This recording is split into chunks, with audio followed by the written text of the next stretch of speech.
இன்றைக்கி ஒரு easy peasy dish பார்க்கலாமா? இது வந்து டொபியக்கோ மரவள்ளி கிழங்கு. இதை வந்து தோல் சீவி பாயில் பண்ணி வச்சுருக்கேன். கடாய் சூடாயிடுச்சு. அதில் நான் ஒரு 3 ஸ்பூனுக்கு மேலேயே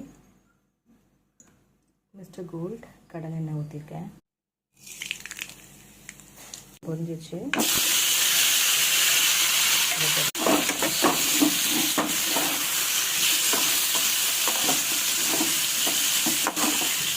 பாயில் பண்ணும்போது உப்பு போட்டுட்டேன்.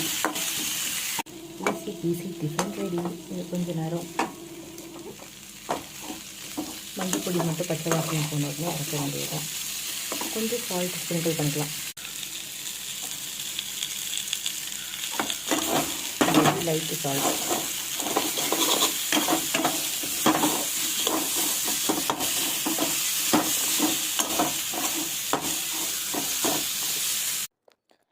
இந்த சைட் டிஷ்ஷாக காந்தாரி மிளகு, கல்லுப்பு, லெமன், அப்புறம் கொஞ்சோண்டு புளி இல்லைன்னா பூண்டு வச்சு ஒரு இடிச்சுட்டு சாப்பிட்டா சூப்பராக இருக்கும். ஸோ ஈஸி பீஸியாக க்ரன்ச்சியான டொபேக்கோ கறி கேரளா ஸ்டைல் ரெடி. இதில் தேவைன்னா காஞ்ச மிளகா வணக்கிக்கலாம். பட் இதுவே செம்ம டேஸ்ட்டாக இருக்கும். Happy morning.